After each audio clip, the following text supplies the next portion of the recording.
Share বাজারে কাজ করতে গিয়ে আমরা বিভিন্ন রকমের ইন্ডিকেটর ব্যবহার করে থাকি। কেউ ব্যবহার করেন RSI, কেউ ব্যবহার করেন VWAP ব্যবহার করেন, কেউ সুপার ট্রেন্ড ব্যবহার করেন, তো কেউ মুভিং অ্যাভারেজ ব্যবহার করেন। এরকমই একটা খুব পরিচিত জিনিস হচ্ছে গোল্ডেন ক্রসওভার। এখন এই গোল্ডেন ক্রসওভারের মাধ্যমে অনেকেই মনে করেন যে এখান থেকে ট্রেড করা বা এখান থেকে কোনো রকম পজিশন বানানো যথেষ্ট সহজ।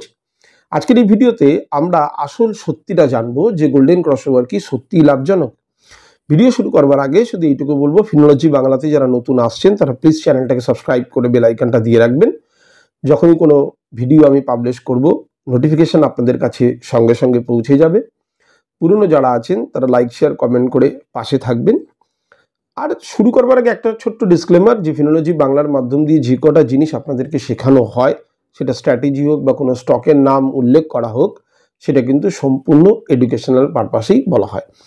সুতরাং শুধুমাত্র আমার কথার মাধ্যম দিয়ে কোনো রকম অ্যাকশন অবশ্যই নেবেন না। যদি আপনার কোনো সিনিয়র থেকে থাকেন বা আপনি যদি এটার জন্য পারদর্শী হয়ে থাকেন, তাহলে কিন্তু আপনি অ্যাকশন নিতে পারেন। চলুন ভিডিওটা শুরু করি। Golden crossover. গোল্ডেন ক্রসওভার মানে এটা বোঝায় যে একাধিক মুভিং অ্যাভারেজ।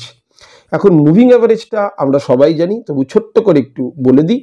মুভিং অ্যাভারেজ সিম্পলও হতে পারে, মুভিং অ্যাভারেজ এক্সপোনেনশিয়ালও হতে পারে। সিম্পল মুভিং অ্যাভারেজ কি? যেমন ধরুন আপনি 20 SMA ব্যবহার করবেন। 20 SMA মানে হচ্ছে লাস্ট 20 দিনের যা ক্যান্ডেলের যা ক্লোজিং প্রাইস তার অ্যাভারেজ নিয়ে মুভিং অ্যাভারেজ। আর এক্সপোনেনশিয়াল মুভিং অ্যাভারেজ কি না, 20টা ক্যান্ডেলের মধ্যে আজকের যে ক্যান্ডেলটা গতকাল তৈরি হয়েছিল, আজকে তো লাইভ, গতকাল যেটা তৈরি হয়েছিল সেটার ইম্পর্টেন্স আমরা বেশি দেবো, অর্থাৎ সেটার গুরুত্ব আমরা বেশি দেবো। তারপরে দেবো 2 নম্বর ক্যান্ডেল, তারপরে দেবো 3 নম্বর ক্যান্ডেল, এরকম করতে করতে ভ্যালু আস্তে আস্তে কমাতে 20 নম্বর যে ক্যান্ডেলটা তৈরি হচ্ছে সেটা ভ্যালু দেবো। অর্থাৎ সিম্পল মুভিং অ্যাভারেজে 20টা ক্যান্ডেলের সমান গুরুত্ব, আর এক্সপোনেনশিয়াল মুভিং অ্যাভারেজে প্রথম ক্যান্ডেলের যা গুরুত্ব শেষ ক্যান্ডেলের কিন্তু সেম গুরুত্ব থাকছে না। তো যাই হোক, আপনি গোল্ডেন ক্রসওভার সিম্পল মুভিং অ্যাভারেজের মাধ্যমেও করতে পারেন, অথবা আপনি এক্সপোনেনশিয়াল মুভিং অ্যাভারেজের মাধ্যমেও করতে পারেন। এখন মুভিং অ্যাভারেজের মধ্যে যদি দুটি মুভিং অ্যাভারেজ নেওয়া হয়, সেটা সিম্পল হোক বা এক্সপোনেনশিয়াল হোক, একটা নিতে হবে ছোট টাইম ফ্রেমের, একটা হচ্ছে বড় টাইম পিরিয়ডের।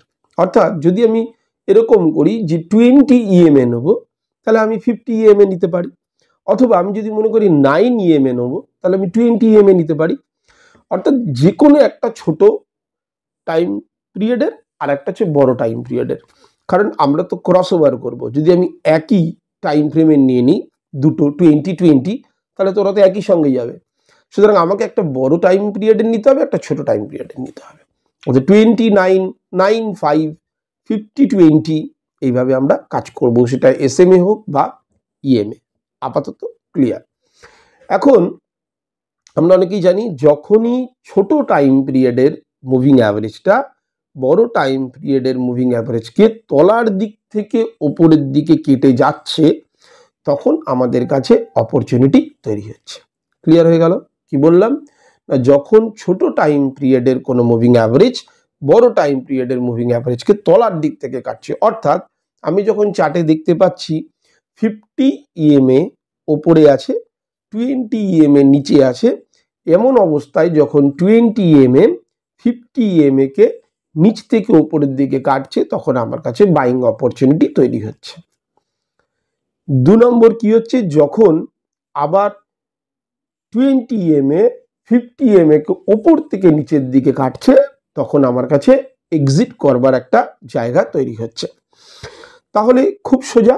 তো এইটা শুনে অনেক সময় আমাদের মনে হয় যে এটা তো খুব সিম্পল, যে কোনো সময় দেখা যায় যে যখনই 20 EMA 50 EMA কে ক্রস করে দিচ্ছে উপরে, কিংবা আপনি যে টাইম ফ্রেমে ব্যবহার করছেন ধরুন 9 EMA 20 EMA কে তলার দিক থেকে উপরের দিকে কাটছে, তাহলে আমরা মনে করতে পারি বেশ কয়েকদিন স্টকটা এখন উপরের দিকে থাকার চান্স থাকছে। মনে রাখবেন, চান্স থাকছে, 100% শিওর কিন্তু নয়। তেমনি যখন দেখা যাবে যে 9 EMA 20 EMA কে নিচের দিকে কাটছে, বা সব থেকে আমি যেটা বলি যে ছোট টাইম পিরিয়ডটা যখন বড় টাইম পিরিয়ডকে উপর দিক থেকে নিচের দিকে কেটে আসছে, তখন এটা বোঝাচ্ছে যে স্টকের মধ্যে কিন্তু যে র্যালিটা ছিল সেটা কিন্তু শেষ হতে চলেছে, অর্থাৎ আমাকে এক্সিট করতে হবে। সিম্পল, খুব সাধারণ নিয়ম। কিন্তু এটা শুনলে যেটা মনে হবে আমাদের যে এটা কিন্তু গোল্ডেন ক্রসওভার সত্যিই লাভজনক, এবং বিভিন্ন জায়গায় দেখানো হয়, বিভিন্ন ভিডিওতে বলাও হয় যে এটা খুব লাভজনক। কিন্তু এর কতগুলো খারাপ দিক আছে যেটা জানতে হবে। আপাতত কেউ যদি মনে করেন যে না আমি ট্রেডিং ভিউয়ের চার্টে গেলাম, সেখানে গিয়ে বা যে কোনো স্টকে চার্টে গেলাম, চার্টে গিয়ে প্রথমে প্লট করলাম 20 EMA, তারপরে প্লট করলাম 50 EMA কিংবা 9 EMA 20 EMA যেটাই হোক, প্লট করলাম, তখন একটা সময় আমি একটা চিত্র আমার সামনে ভেসে উঠবে, হয় দুজন দুজনের থেকে আলাদা আছে, নয় দুজন দুজনকে ক্রস করছে। এবার যখন আমি দেখছি ক্রস করছে, যদি নিচ থেকে উপরের দিকে ক্রস করে ছোট টাইম ফ্রেমেরটা, তাহলে আমি বুঝবো যে বাইং অপরচুনিটি তৈরি হচ্ছে। আর যদি মনে হয় না উপর থেকে নিচের দিকে কাটছে, তাহলে আমাকে বুঝতে হবে যে না, আমার কাছে এক্সিট করার জায়গা চলে এসছে। কিন্তু এর একটা ডিসঅ্যাডভান্টেজ আছে। ডিসঅ্যাডভান্টেজ কি? যে এটা কিন্তু প্রসেসটা অনেক ল্যাগিং প্রসেস।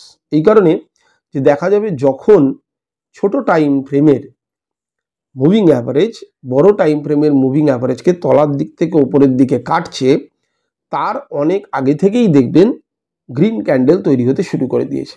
অর্থাৎ এটাকে আমি বলছি ল্যাগিং, মানে অনেকটা পিছিয়ে পড়ছে, অনেকটা মানে পিছিয়ে পড়ে আপনাকে সংকেত দিচ্ছে যে এবার বাইং অপরচুনিটি তৈরি হচ্ছে, যেখানে কিন্তু অনেক আগেই অপরচুনিটি তৈরি হয়ে গেছে। কেন না, গ্রিন ক্যান্ডেলটা যেহেতু ছোট টাইম ফ্রেমের ওপরে আগে থেকেই তৈরি হয়ে গেছে, তারপরে 2-3টে গ্রিন ক্যান্ডেল হওয়ার পরে সেখানে দেখা যাচ্ছে বড় টাইম ফ্রেমের যে মুভিং অ্যাভারেজ আছে সেটাকে নিচের দিক থেকে কেটে উপরের দিকে উঠছে। অর্থাৎ অনেক আগেই পজিটিভ র্যালি দিতে শুরু করেছে, কিন্তু অনেক পরে এসে ইন্ডিকেট করলো গোল্ডেন ক্রসওভারটা যে এবার কিন্তু বাইং অপরচুনিটি তৈরি হয়েছে। এর আবার একটা অ্যাডভান্টেজ আছে। অ্যাডভান্টেজ কি, ডিসঅ্যাডভান্টেজটা আমি জেনে নিলাম। যে অনেক পরে আমাকে ইন্ডিকেট করছে, যেখানে অলরেডি র্যালি স্টার্ট হয়ে গেছে, হয়তো দেখা গেল কোনো একটা স্টকে আপনি ঢুকেছেন, 30-40 টাকা প্রফিট দেওয়ার পরে ইন্ডিকেশনটা দিচ্ছে বা ইন্ডিকেট করছে যে এখন এখানে এন্ট্রি নেওয়া যেতে পারে। সে নয় হলো যে পুরোপুরি র্যালিটা যখন স্ট্রং হলো তখন হয়তো ক্রসটা দিল, ক্রসওভারটা হলো। এখানে একটা অ্যাডভান্টেজ কি আছে না, স্টপ লস আর এক্সিট একই হবে আপনার। কিরকম না, যখনই অনেক সময় দেখা যায় অনেকে ওয়েট করেন যে যখন উপর দিক থেকে নিচের দিকে কাটছে তখন আমি এক্সিট করে যাব। আবার অনেকে মনে করেন যে না, যখনই কোনো ক্যান্ডেল ছোট টাইম ফ্রেমের নিচে তৈরি হবে, অর্থাৎ ধরুন কোনো একটা ছোট টাইম ফ্রেম যখন বড় টাইম ফ্রেমের মুভিং অ্যাভারেজকে ক্রস করছে, তখন সমস্ত ক্যান্ডেলগুলো দেখবেন ওই ছোট টাইম ফ্রেমের ওপরে ওপরে তৈরি হচ্ছে। যখনই ওপরে তৈরি হতে হতে হতে হতে দেখা গেল যেই কোনো একটা ক্যান্ডেল বা রেড ক্যান্ডেল দেখা গেল ছোট টাইম ফ্রেমের যে মুভিং অ্যাভারেজ আছে তার তলায় চলে এসছে, তখনই আপনার ওটা হয়ে গেল স্টপ লস। তো আলাদা করে স্টপ লস আপনাকে দেওয়ার দরকার পড়ে না। আপনি এটাকে স্টপ লস হিসাবে ব্যবহার করতে পারেন, আপনি এটাকে এক্সিট পয়েন্ট হিসাবে ব্যবহার করতে পারেন। আবার অনেকে আছেন যে না, নিচের দিকে যখন ক্রস করলো ছোট টাইম ফ্রেমের মুভিং অ্যাভারেজটা বড় টাইম ফ্রেমকে ক্রস করে গেল, তখন আপনি যখন বাইংটা করলেন, বাই করলেন, তখন আপনি হোল্ড করলেন কতক্ষণ পর্যন্ত না, যতক্ষণ না ওপরে গিয়ে ছোট টাইম ফ্রেমের মুভিং অ্যাভারেজটা বড় টাইম ফ্রেমের মুভিং অ্যাভারেজকে উপর দিক থেকে এসে নিচের দিকে কাটে, ততক্ষণ আপনি ওয়েট করলেন। যেই কাটলো আপনি এক্সিট করে গেলেন।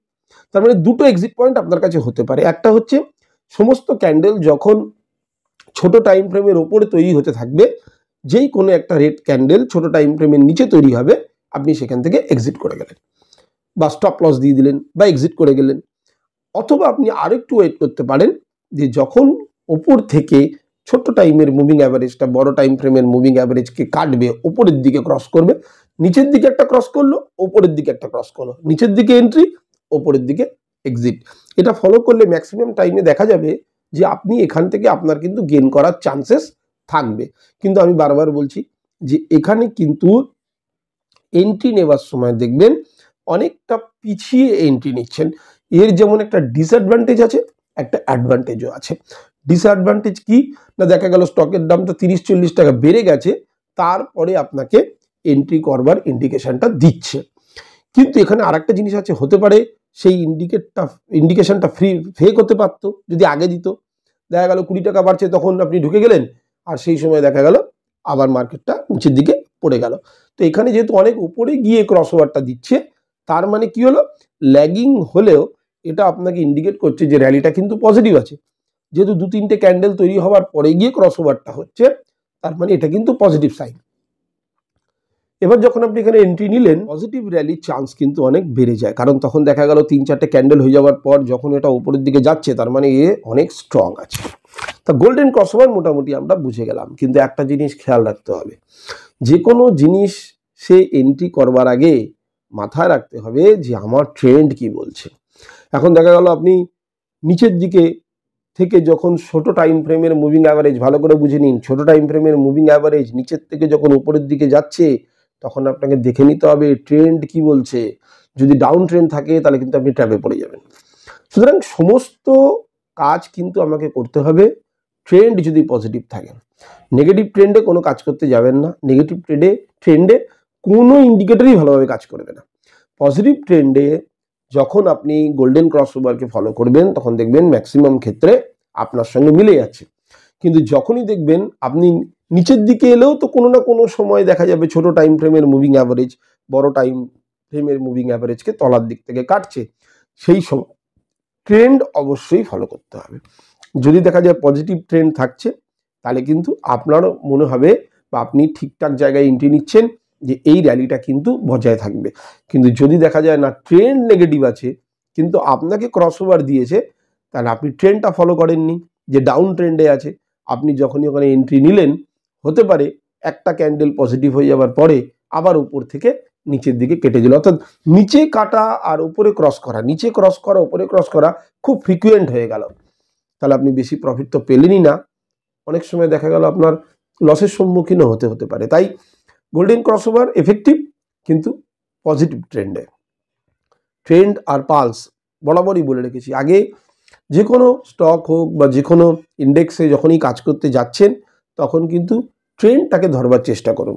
ট্রেন্ড যখনই ধরতে পারবেন, ডেলি টাইম ফ্রেমে যদি কোনো চার্টকে দেখেন নিচের দিকে নিম্নমুখী, তাহলে আপনাকে বুঝে নিতে হবে যে ট্রেন্ড কিন্তু পজিটিভ না, ডাউন ট্রেন্ডে আছে। আর যদি দেখা যায় ডেলি টাইম ফ্রেমে উপরের দিকে যাচ্ছে, তাহলে বুঝতে হবে টাইম ফ্রেম হিসাবে এটা কিন্তু পজিটিভ ট্রেন্ডে আছে, তাহলে আপনি সেখানে এন্ট্রি নিতে পারবেন। তাহলে পজিটিভ ট্রেন্ডের সঙ্গে যদি আপনি গোল্ডেন ক্রসওভারে কাজ করেন, তাহলে আপনার কিন্তু সম্ভাবনাটা বেড়ে যায়। কারণ ডাউন ট্রেন্ডে যে কোনো জিনিসেই কিন্তু ফেসে যাওয়ার চান্স কিন্তু অনেক বেশি। তাই শুধুমাত্র ক্রসওভার দেখেই এন্ট্রি নেওয়া কিন্তু মোটেই বুদ্ধিমানের কাজ হবে না। তাই বারবার যারা শিখছেন, আমি বারবার বলি, শেখার কিন্তু কোনো শেষ নেই, আর শেখা কিন্তু বিফলে যায় না।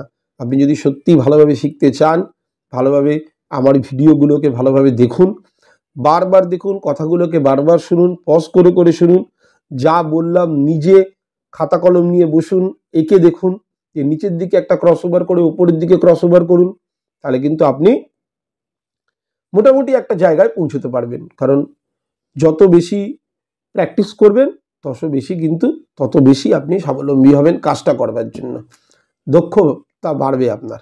সুতরাং চেষ্টা করুন যে শিখতে, কারোর কাছ থেকে কিছু কথা নিয়ে মার্কেটে আসবেন না। মার্কেটে যদি বরাবরের জন্য একটা মোটামুটি একটা ব্যালেন্স ইনকাম রাখতে চান, তাহলে কিন্তু অবশ্যই নিজের নলেজের উপর জোর দিন। কে কোন সময় কোন স্টক পড়ে গেছে, ডিসকাউন্টে আছে, তাকে গিয়ে ধরে নেওয়া, এটা মনেই কিন্তু বুদ্ধিমানের কাজ না। যদি সেটা করতেও হয়, তাহলে নিজেকে কিন্তু পড়াশোনা করার দরকার আছে।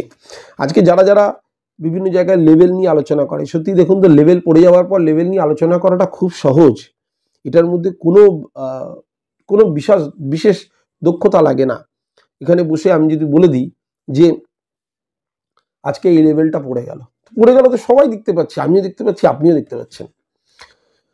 সুতরাং সেইগুলো না দেখে যদি কোনো স্টকের উপরে পাখির চোখ রাখছেন, তাকে দেখুন, তার গোল্ডেন ক্রসওভারটা পজিটিভ ট্রেন্ডে যদি হয়ে থাকে, তাহলে আপনার কাছে অপরচুনিটি তৈরি হয়েছে।